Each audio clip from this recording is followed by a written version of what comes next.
ating public safety officers ang ilan sa nangunguna pagdating sa pagtitiyak ng ating kaligtasan. At malaki ang papel ng mga training and learning institutions sa paghasa sa kanila, kabilang ng ariyan ang National Police College o NPC. Sama-sama natin balikan at ipagdiwang ang ika-32 taon ng serbisyo ng NPC. Patuloy ang administrasyon sa hangarin nitong palakasin ang ating public safety officers sa pamamagitan ng mga pagsasanay at pagtuturo ng mga makabagong kakayanan at pag-aaral. At isa sa mga nangunguna sa mithiing ito ay ang National Police College o NPC. At dito lamang ay nagdiwang sila ng kanilang ika-32 anibersaryo sa Camp Castañeda sa Silang, Cavite. Maituro man lang natin something models from the outside, a model from the other academies of the world, then we can actually contribute to the quality of graduates.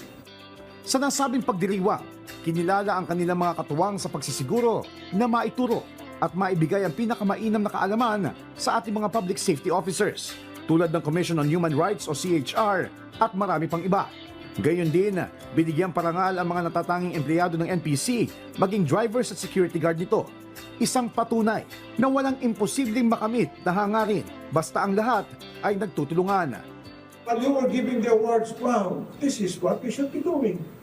We are advocates and practitioners of community-oriented policing. Naging parte rin ng pagdiriwang ang muling pagpirma ng NPC at Commission on Human Rights Region 4A ng isang Memorandum of Agreement para sa mas lalong malakas na pagtutulungan sa pagitan ng dalawang institusyon. Malaking role ang piniplay ng National Police College in inculcating human rights concepts, lalo na sa mga nagtitrain, tinuturuan nila. So we found it very essential to partner with them to establish a Center for Human Rights Education. Sa kanilang tema ngayong taon na Edukasyong de Kalidad, Pamumunong Matatag, patuloy ang NPC sa kanilang hangarin na makapaghinang pa ng mga public safety officers na may integridad, matalino at makatao. On behalf of the Directorate for Education and Training of the Philippine National Police, I congratulate National Police College on its 32nd anniversary.